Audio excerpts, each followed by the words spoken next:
आप सभी का इस वीडियो में स्वागत है। पिछले वीडियो में हमने किसी एपी के प्रथम n पदों का योग यानी कि sum of first n terms of n AP निकालना सीखा था। आज हम इस पर आधारित कुछ दिलचस्प उदाहरण देखेंगे।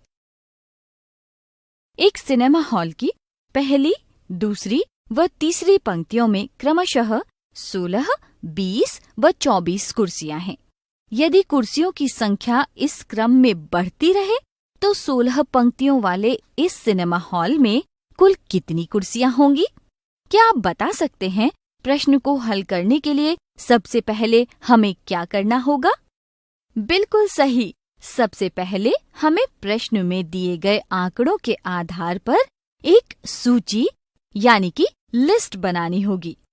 प्रश्नानुसार पहली पंक्ति में 16 कुर्सियां, दूसरी पंक्ति में 20 कुर्सियां तथा तीसरी पंक्ति में 24 कुर्सियां हैं। इस सूची के बारे में आप क्या बता सकते हैं? इस श्रेणी का पहला पद 16, दूसरा पद 20 व तीसरा पद 24 है। यहाँ दो क्रमागत पदों का अंतर समान यानी कि 4 है, जो इस श्रेणी का सार्वंतर यानी कि कॉमन डिफरेंस D है। अतः यह श्रेणी एक समांतर श्रेणी यानी कि AP है। शाबाश! क्या अब आप बता सकते हैं कि इस AP में कितने पद होंगे? क्योंकि हम सिनेमा हॉल की 16 पंक्तियों पर चर्चा कर रहे हैं, इसलिए इस AP में पदों की संख्या N 16 होगी। अब हमें सिनेमा हॉल में कुर्सियों की कुल संख्या ज्ञात करने के लिए क्या करना होगा? कुर्सियों की कुल संख्या ज्ञात करने के लिए हमें AP के इन 16 पदों का योग निकालना होगा। और ऐसा हम किस तरह कर सकते हैं? हमने पिछली वीडियो में देखा था कि किसी AP के प्रथम n पदों का योगफल हम इन सूत्रों द्वारा ज्ञात कर सकते हैं।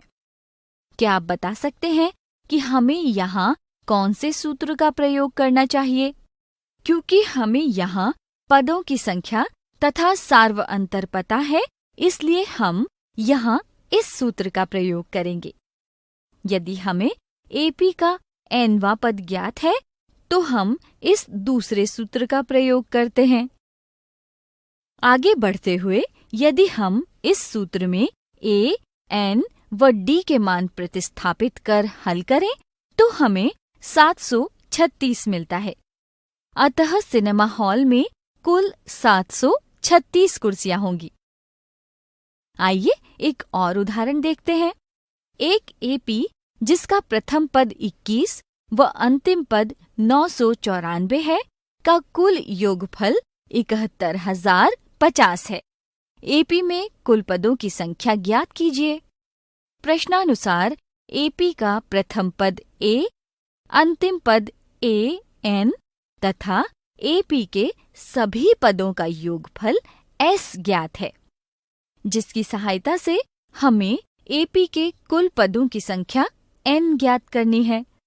क्या आप बता सकते हैं इसके लिए हमें क्या करना होगा?